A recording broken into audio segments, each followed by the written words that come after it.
Me llamo Eric Sanders. Nunca pensé que me encontraría en un lugar donde la lógica humana parece derretirse como el hielo bajo el sol ardiente. Cuando me propusieron unirme a una expedición científica a la Antártida, me entusiasmé. Vientos, interminables llanuras de nieve, afilados témpanos de hielo asomando aquí y allá, y el objetivo final de explorar las capas de hielo que podrían guardar secretos de hace miles de años.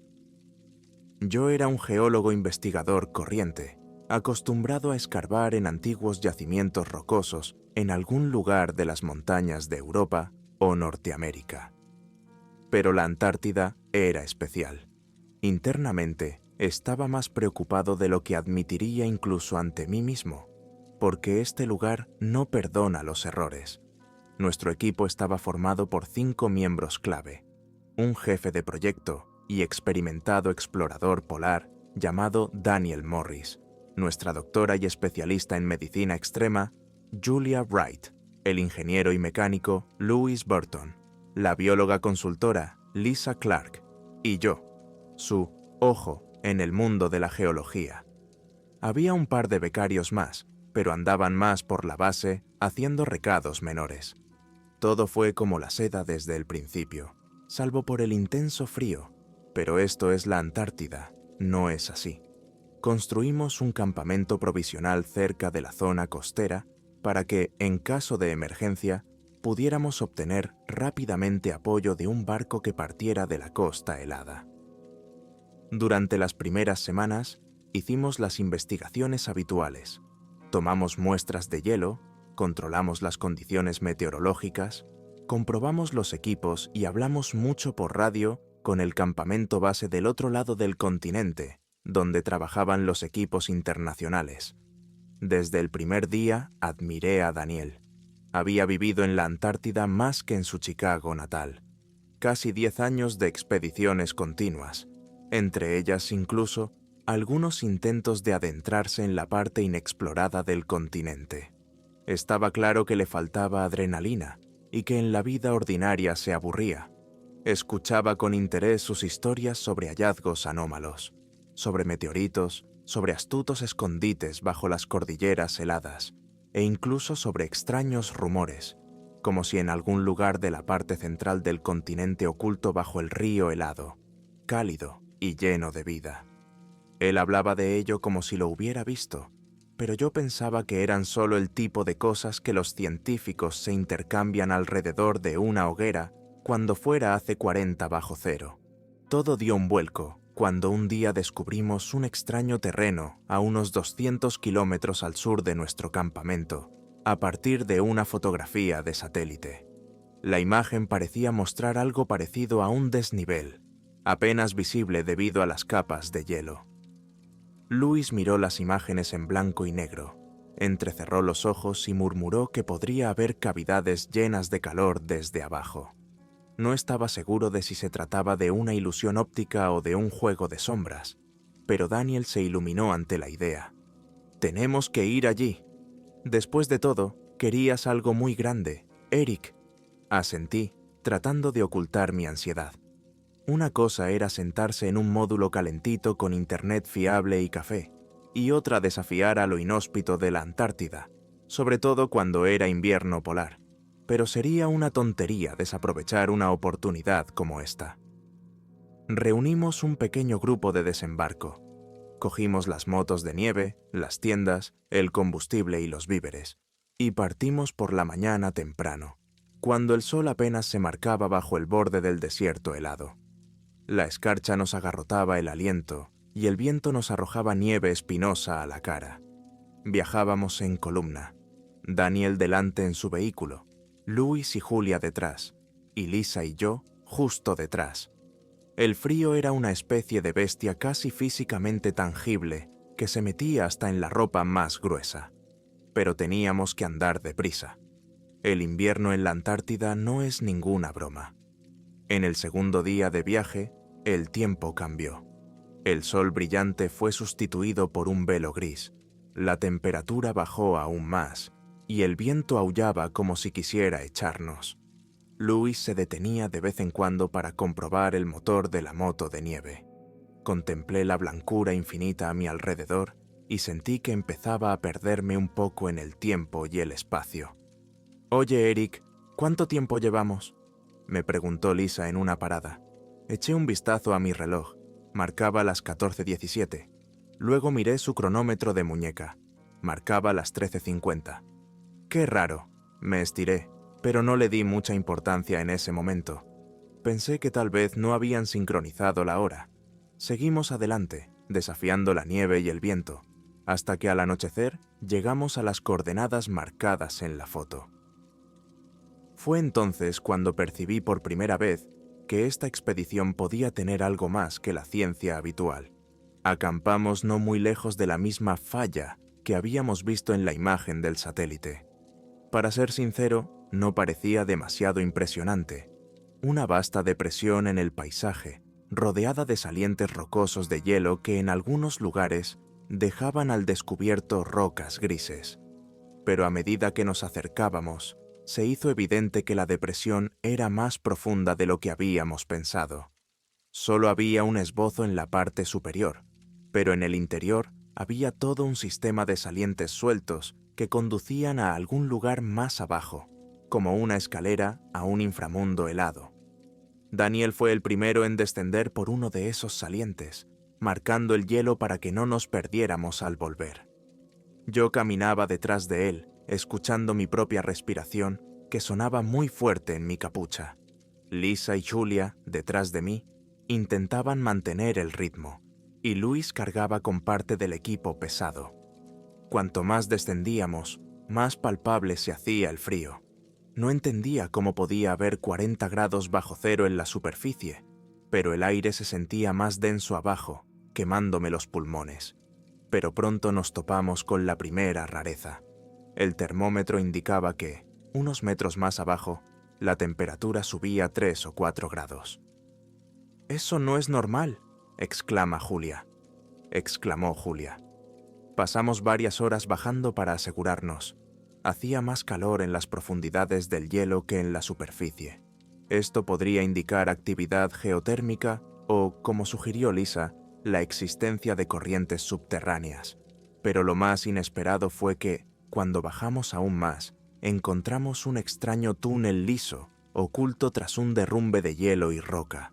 Sus paredes parecían derretidas y al mismo tiempo perfectamente lisas, como si alguien hubiera hecho el pasillo a propósito. Nos quedamos estupefactos. Parece obra humana, pero ¿quién podría haber hecho esto en la Antártida? Lisa, normalmente reservada, parecía agitada. Y lo que es más importante, ¿cuándo? Luis contestó. En las paredes se veían tenuemente algunos dibujos extraños, que parecían símbolos o dibujos, pero parcialmente congelados en el hielo.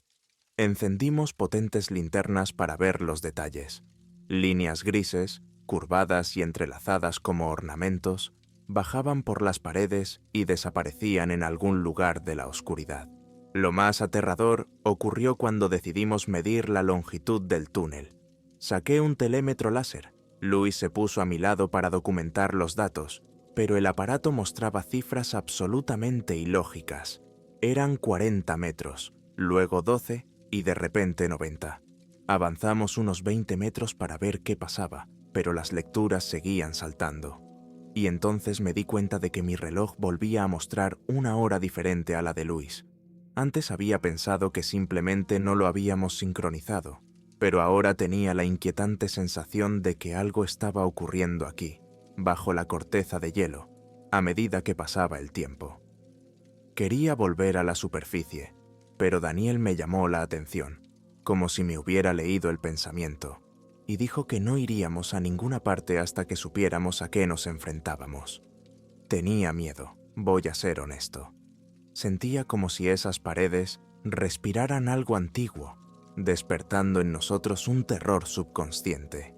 Como si no estuviéramos solo en viejos túneles, sino que hubiéramos perturbado algo que dormía en las profundidades del hielo. Pasamos la noche sin dormir, vigilándonos unos a otros y tratando de interpretar las extrañas lecturas de los instrumentos. Al día siguiente, decidimos seguir explorando el túnel, llevándonos solo lo imprescindible. Dejamos las motos de nieve, algunos equipos y depósitos de repuesto arriba, en nuestro pequeño campamento, porque era inútil arrastrarlo todo escaleras abajo. Pensé que estábamos siendo imprudentes. Sin la cantidad habitual de mantas de abrigo, generadores y otras redes de seguridad, no merecía la pena permanecer mucho tiempo en un lugar así. Pero Daniel se mostró inflexible. Solo necesitamos un par de horas para afinar la longitud del túnel y regresar. Nada de aventuras arriesgadas. Solo comprobaremos qué hay más abajo y subiremos. Nadie se opuso, aunque por las miradas se veía que todos estábamos indecisos. A medida que descendíamos, seguía detectando anomalías.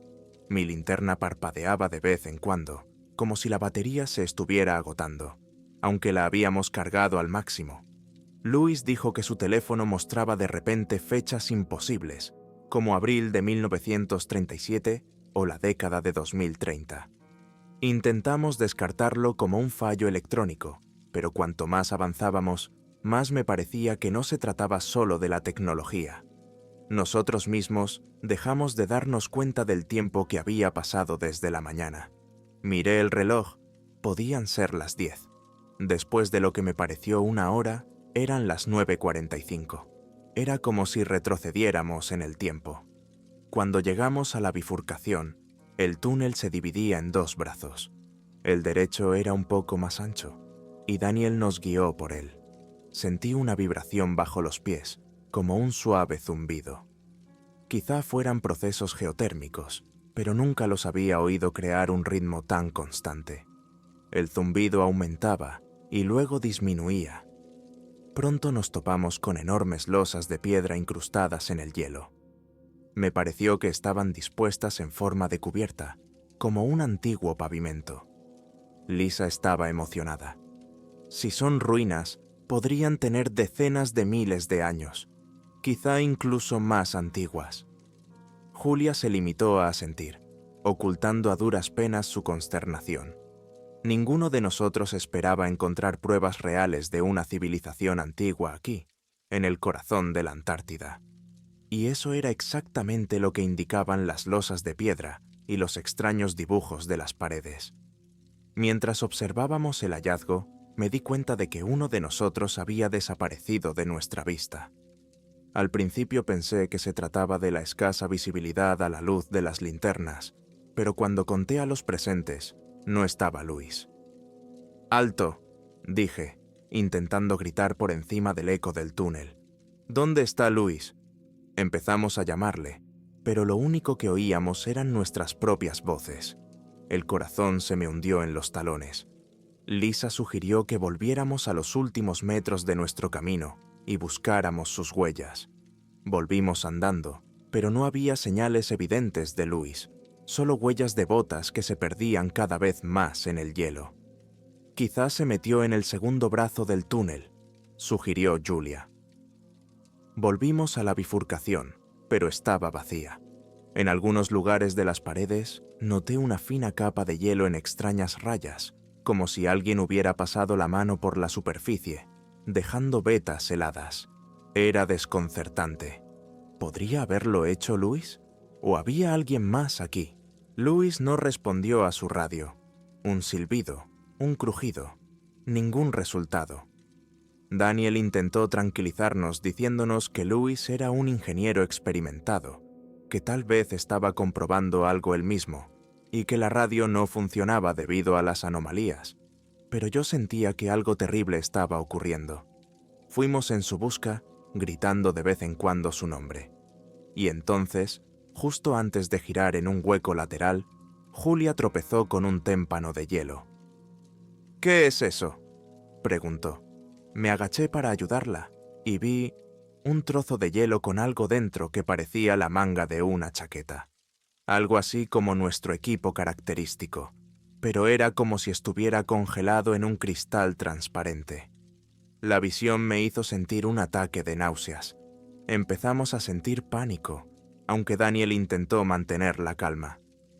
«No es necesariamente Luis», dijo, pero nos dimos cuenta de que todos en nuestro pequeño escuadrón llevaban la misma chaqueta. lo que significaba que la probabilidad de que fuera un trozo de la ropa de nuestro compañero desaparecido era muy alta. Empujé el trozo de hielo con el pie y rodó por el suelo del túnel con un ruido sordo. De repente, las paredes me parecieron extrañamente vivas, como si respiraran con nosotros. La linterna parpadeó y algo brilló en la oscuridad. Me di la vuelta rápidamente, pero no era más que una pared. Tal vez fuera solo un reflejo, pero la sensación de que alguien nos observaba persistía. Julia sugirió que volviéramos a la superficie inmediatamente y pidiéramos ayuda, pero Daniel insistió en que necesitábamos al menos formar un plan de búsqueda.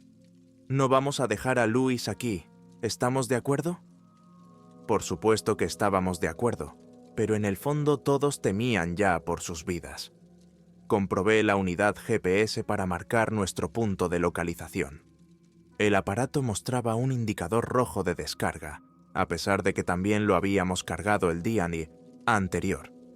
«Se está produciendo algún tipo de extraño drenaje de energía», murmuré. Lisa se limitó a asentir en silencio, aferrando su linterna de mano. Nos dividimos en dos minigrupos. Daniel y Lisa se adentraron en el túnel, mientras Julia y yo volvíamos al lugar donde habíamos visto las losas de piedra. Acordamos comunicarnos por radio cada hora para coordinar nuestras acciones.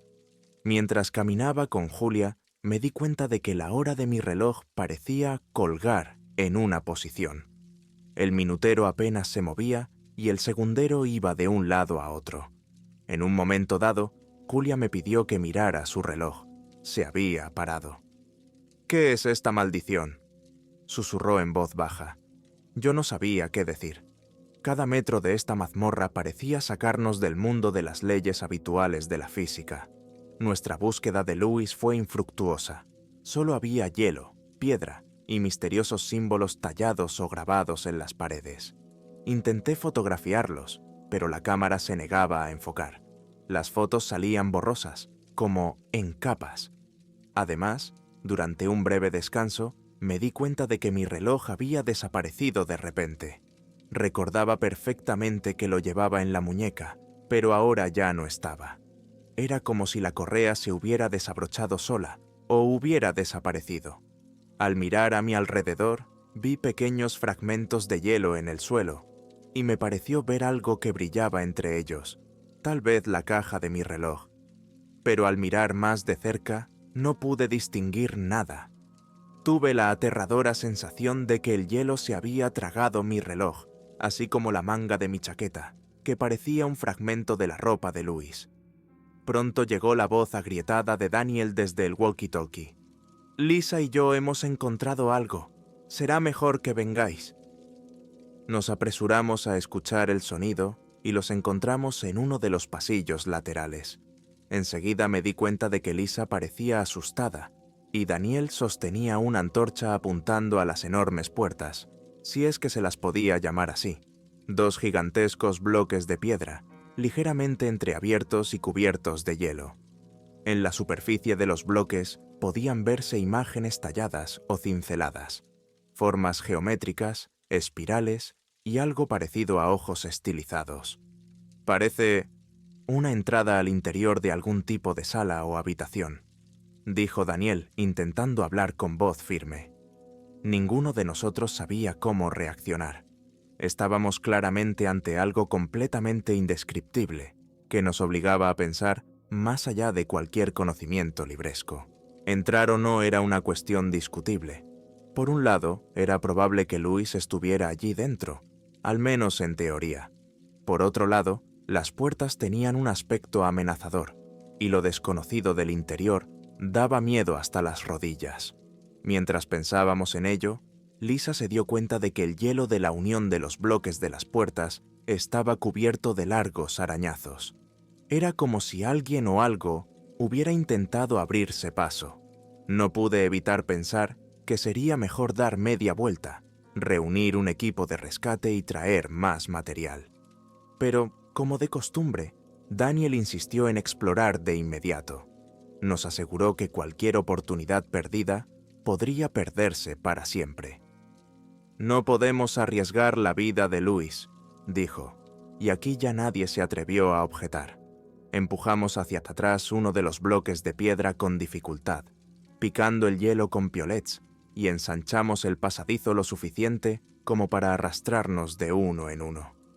Dentro había una sala bastante espaciosa, cuyo suelo estaba cubierto de crecimientos de hielo que parecían estalactitas, salvo que crecían hacia arriba desde el fondo como espinas. A la luz de las linternas, brillaban con un blanco enfermizo. Las paredes de la sala se sumieron en la penumbra y el techo se perdió en algún punto de la parte superior. Avanzamos con cautela, sintiendo que cada uno de nuestros movimientos resonaba con un ruido sordo. Me fijé en que en el centro de la sala había una especie de pedestal de piedra, envuelto en hielo. También había símbolos en él, pero diferentes de los que habíamos visto en los túneles. Eran más grandes, más claros y formaban una especie de patrón circular. Lisa se acercó al pedestal y pasó la mano por la superficie helada. «Hay una especie de esfera bajo el hielo», susurró. ¿Podría ser un objeto ritual? ¿O un mecanismo? Intentamos derretir el hielo con un pequeño soplete de gas, pero tardamos mucho en retirar al menos la capa superior. Mientras jugueteábamos, Daniel examinaba las paredes, iluminando de vez en cuando con una antorcha, y llamaba a Luis. No hubo respuesta. Cada vez estaba más convencido de que oía el mismo zumbido que había sentido antes, solo que ahora era más fuerte, como si palpitara dentro de la piedra. Me sentí mareado, y destellos de luz blanca aparecieron ante mis ojos durante un breve instante. Cuando por fin llegamos a la extraña esfera, era más bien un disco de medio metro de diámetro, de metal con un tinte verdoso. Tenía grabados en espiral en su superficie, y el centro estaba decorado con un cristal que parecía cuarzo turbio. Lisa susurró. Nunca había visto nada igual. No se parece a las aleaciones de la Tierra, o al menos no a las que conocemos. Sentí un dolor agudo en las sienes, como si de repente me hubieran apretado el cerebro. Miré mi reloj, que ya no estaba, y me di cuenta de que no sabía cuánto tiempo llevábamos aquí. La noción del tiempo me había abandonado por completo. Parecía como si hubiéramos estado vagando por esta habitación durante una eternidad, aunque tal vez solo habían pasado unos minutos. De repente, la luz de las linternas tembló y un escalofrío recorrió el techo. Miré hacia arriba y vislumbré un pesado témpano de hielo que se desprendía de la parte superior, casi golpeándome. Rebotamos hacia un lado y el trozo de hielo se estrelló contra el suelo, haciéndose añicos. Fue como si la sala empezara a respirar con más fuerza. El hielo acumulado vibraba ligeramente y emitía un zumbido bajo. «¡Tenemos que salir!», gritó Julia. «Este lugar se está desmoronando». En ese momento, Daniel pareció caer en un estado de trance. Se quedó de pie cerca del pedestal con el disco, mirando fijamente los símbolos. Corrí hacia él y lo sacudí por el hombro, intentando sacarlo de aquel estupor. Se volvió hacia mí y me di cuenta de que tenía las pupilas dilatadas y la mirada como ida. «Luis», susurró, «está en las profundidades». Miré hacia donde señalaba y vi otro pasadizo oscuro en la pared. Era frío, incluso más penetrante que antes. Aún así, decidimos que debíamos revisar este pasillo, porque si Luis está realmente ahí dentro, no podemos irnos sin más. Lisa le gritó a Daniel que aquello era una locura, pero él ya se dirigía al túnel en automático. Las placas de hielo seguían desprendiéndose del techo y el suelo vibraba bajo nuestros pies. En un momento dado, oí un extraño crujido, como si un bloque de hielo se hubiera resquebrajado en algún lugar cercano. ¿O era el sonido de huesos? ¿Rompiéndose? No lo sé. Tal vez eran los nervios que me jugaban una mala pasada. Seguimos a Daniel intentando mantener el ritmo. Las linternas apenas iluminaban el pasillo, y el tiempo parecía alargarse y dejar de importar. Al cabo de 1 minuto o 1 hora, el pasillo nos condujo a una pequeña habitación donde el suelo estaba cubierto de algo que parecía espuma blanquecina congelada. Sentí el olor acre del ozono y se me erizó el vello de la nuca. Al acercarnos, reconocí en la espuma algo oscuro, como una figura humana. Luché por reprimir el reflejo nauseoso e, inclinándome, me di cuenta de que era Louis. Estaba totalmente cubierto de una capa tras otra de esa extraña espuma que se había convertido en hielo. Tenía los ojos abiertos, pero la mirada era vidriosa y sin vida. Parecía como si estuviera atrapado en algún momento de la eternidad. Lisa cayó de rodillas, intentando desenroscar el hielo con sus propias manos. Oí sus sollozos y sollozos silenciosos. «Tenemos que salvarle». Pero ya estaba claro que no respiraba. Julia permanecía aturdida, acurrucada contra la pared, como si quisiera esconderse de aquella pesadilla. Daniel, conmocionado hasta la médula, se hundió junto a Lisa e intentó cortar el hielo con una pequeña hacha. Pero parecía que Louis ya estaba... bueno, ya sabes. No sé cómo describirlo. Parecía como si estuviera congelado, no solo físicamente, sino también en el tiempo, congelado en la agonía. La visión me hizo sudar frío y volví a sentirme mareado. «¡Retrocede!», grité, agarrando a Daniel por el hombro. «Vámonos ya, antes de que repitamos su destino». Pero Daniel seguía sin poder quitarse de la cabeza la idea de sacar el cuerpo de su amigo. «No lo dejaremos aquí», susurró. «Se merece un funeral, humanamente hablando». Los cuatro intentamos liberar a Louis de algún modo, pero el hielo y aquella extraña espuma eran impenetrables. Se oía un tintineo metálico con cada golpe del hacha, como si estuviéramos golpeando algo sólido en lugar de la habitual agua helada. Pronto el pasillo que teníamos detrás empezó a desmoronarse y quedó claro que se nos acababa el tiempo. Agarré a Daniel y me lo llevé literalmente a rastras. «Lo siento, amigo», susurró, mirando la cara de Louis cada vez más envuelta en una costra blanca de hielo. Lisa sollozaba de una forma que me oprimía el corazón. Me sentía como si estuviéramos en una especie de sueño delirante del que era imposible despertar. Volver a la sala con el pedestal daba miedo, pero no teníamos otro remedio. Cuando llegamos allí, el estruendo se hizo aún más fuerte, y a nuestro alrededor centelleaban chispas de hielo que caían disparadas desde el techo. El disco del pedestal brillaba con un tenue resplandor verdoso que no había percibido antes. Una tenue niebla fluía a su alrededor, como finos hilos de plata. Daniel gritó medio frenético que encontraría la forma de apagar el maldito aparato. «Es el que está destruyendo nuestra percepción del tiempo. Es lo que mató a Louis». No estaba seguro de que tuviera razón, pero la desesperación nos empujaba hacia un último intento de hacer algo. Daniel se arrancó el guante y tocó el cristal del centro del disco. En el mismo instante, sintió como si le quemaran la mano y se echó hacia atrás, apretándose la palma contra el pecho. El cristal brilló con más intensidad y la habitación se estremeció con una violenta sacudida. Caí de rodillas, perdí el equilibrio y casi se me cae la linterna. El aire parecía espesarse y me costaba respirar. En los rincones de la habitación empezaron a aparecer sombras extrañas que se agitaban como si estuvieran vivas. Cerré los ojos para ahuyentar las visiones, y cuando los abrí, vi a Daniel sujetando el disco con ambas manos, intentando levantarlo del pedestal. Gritaba algo, pero en mis oídos solo se oía un zumbido.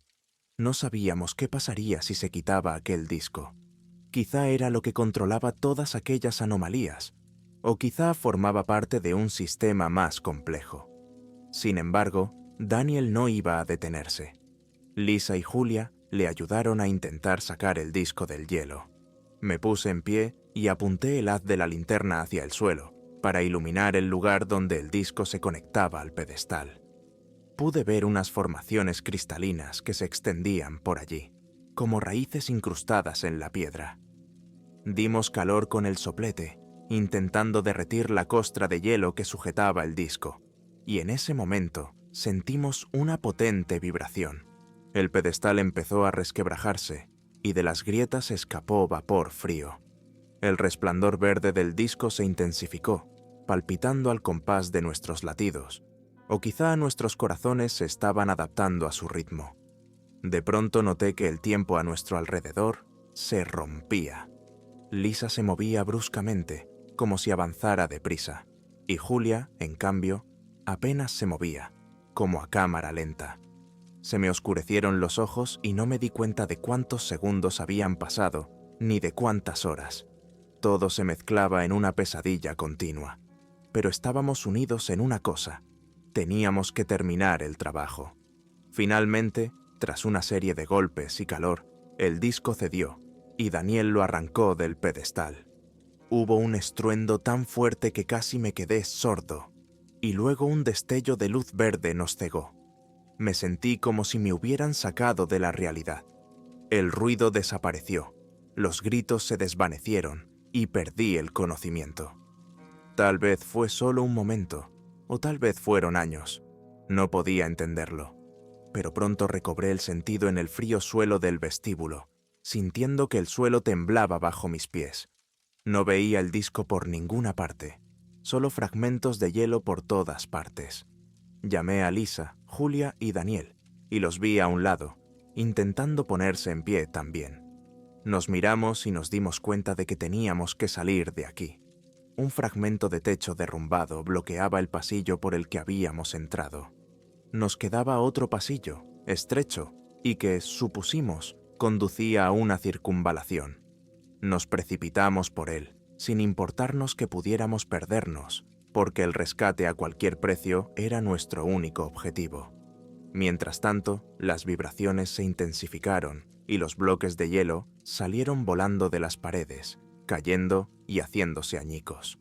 Oía crujir el hielo a mi alrededor, como si toda la estructura del túnel pudiera derrumbarse en cualquier momento.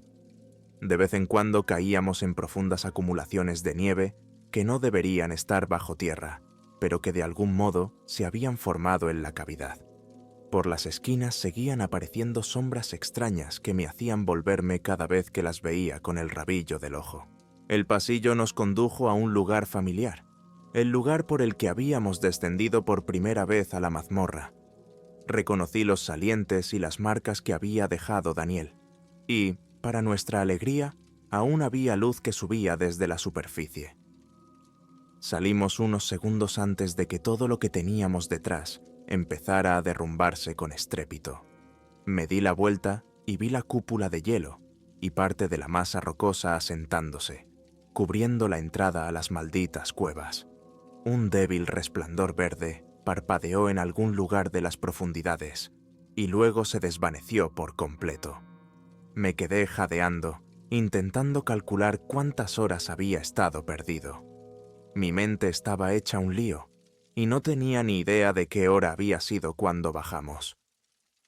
Cuando volvimos a nuestro campamento, lo primero que hice fue mirar en mi propia tienda y comprobar el reloj del salpicadero de la moto de nieve. Allí había una fecha que no tenía sentido. Según todos nuestros registros, solo llevábamos aquí unos días, pero el técnico insistía en que hacía más de un mes que habíamos abandonado el campamento principal. Lisa intentó establecer un enlace por satélite, pero también se encontró con lecturas de tiempo incongruentes. Parecía que todos habíamos sufrido algún tipo de cambio anómalo. «Tenemos que establecer contacto con la base», dijo Julia.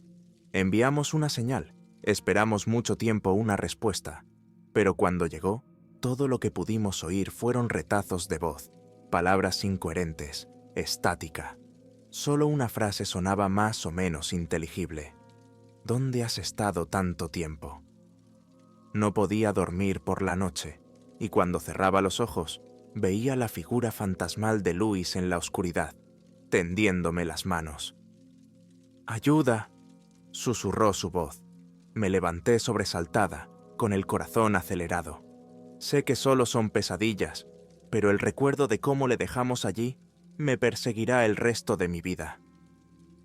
Daniel deambulaba por el campamento, sin apartar los ojos del abismo helado que ahora estaba enterrado bajo el hielo.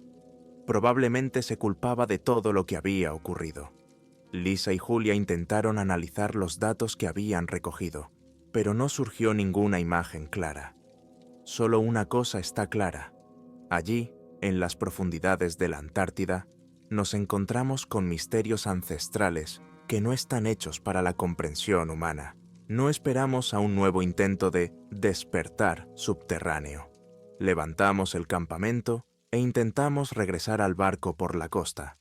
El camino no fue fácil, el tiempo empeoró, empezó la ventisca y tuvimos que parar las motos de nieve un par de veces para no perder el rumbo. A veces, cuando amainaba la ventisca, me parecía oír los gritos de Luis desde el subsuelo. O tal vez era solo el aullido del viento. No lo sé, pero pensar en ello hacía que el frío fuera aún peor.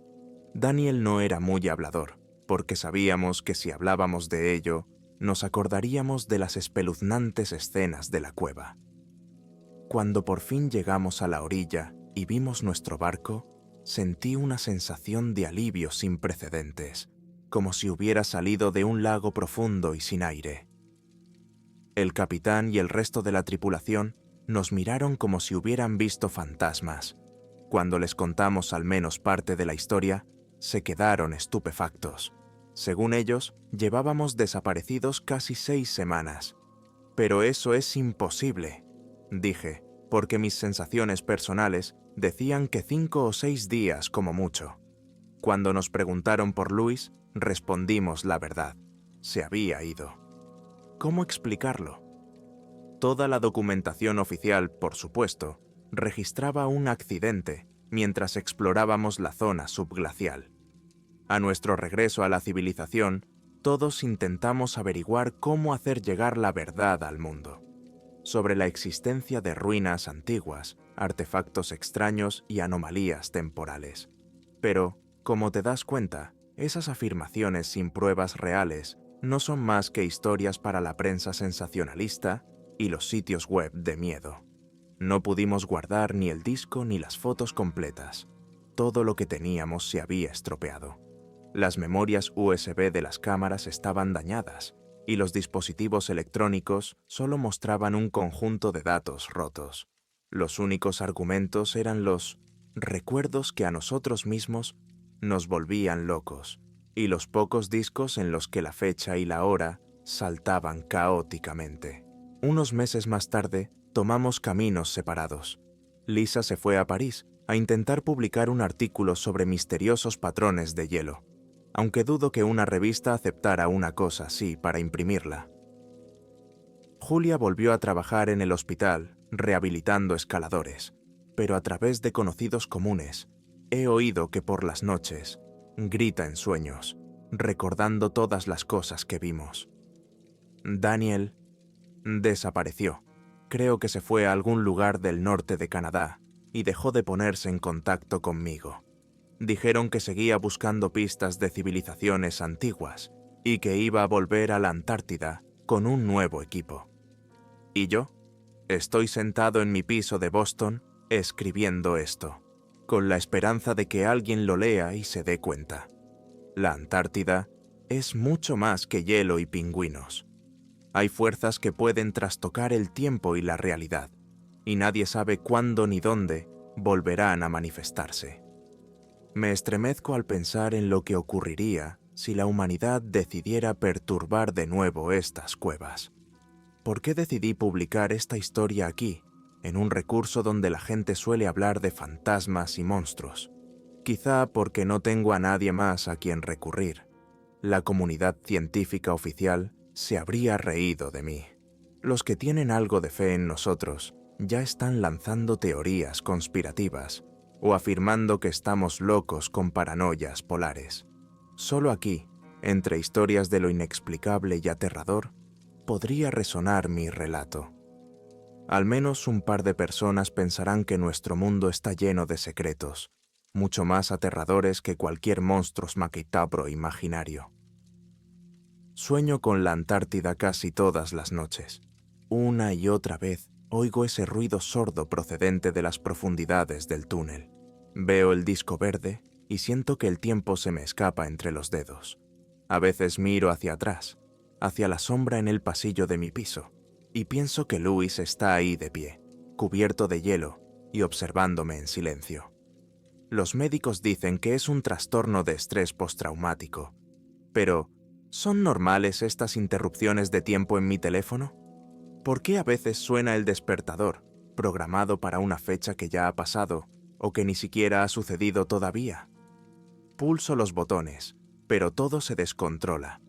A veces apago todos los dispositivos y me pongo tapones en los oídos para no oír las alarmas.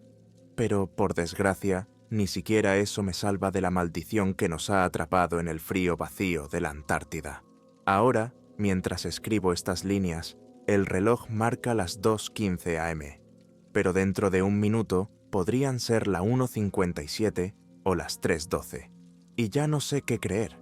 Es una pena que no hayamos podido dar descanso a Louis, que no hayamos podido traer su cuerpo a casa, pero en el fondo tengo la esperanza de que haya encontrado su propia salida de esta corriente temporal. Quizá exista en algún lugar y viva en otra dimensión. ¿O es solo un autoengaño para mitigar la culpa? Dejo la decisión a quienes lean mi historia. Creerla o no es cosa suya. Pero que sepas esto. Si alguna vez vas al confín del mundo a excavar en busca de los secretos ocultos bajo el hielo, piénsatelo 2 veces, porque lo que se esconde en las mazmorras heladas puede estar más vivo de lo que parece, y puede querer acogerte en su frío abrazo. La experiencia nos ha enseñado que los secretos de las civilizaciones antiguas no siempre están destinados a los ojos humanos. Quizá tuvieran sus propias razones para dejar estos objetos en un lugar tan inaccesible, rodeándolos de un frío mortal y de trampas mentales. Quizá esta esfera, disco o lo que fuera, no sirviera para apoderarse del mundo, sino para mantener algo oscuro dentro de los confines de las antiguas murallas. Y cuando invadimos, las cosas no salieron según lo previsto.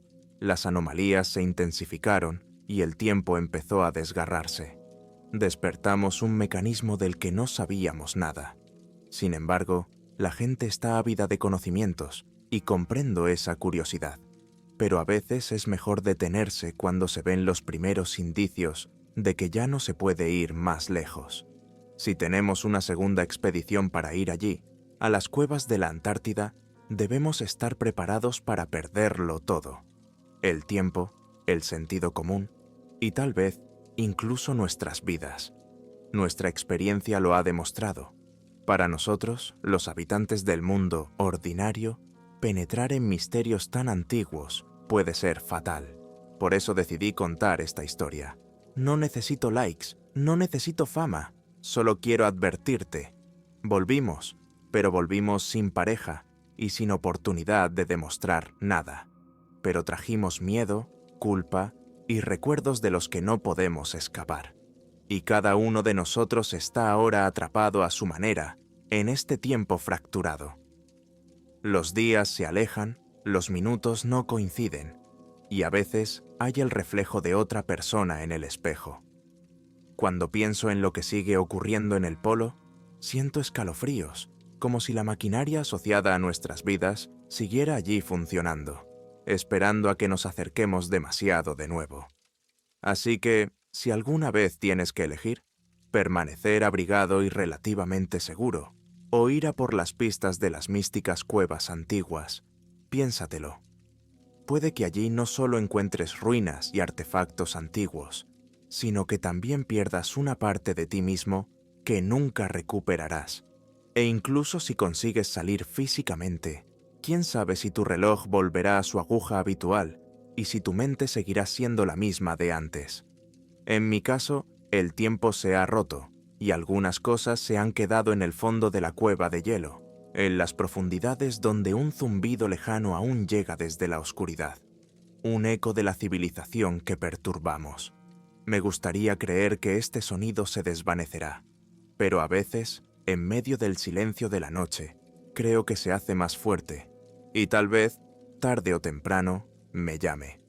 Porque algunos secretos no están destinados a permanecer enterrados en el hielo para siempre.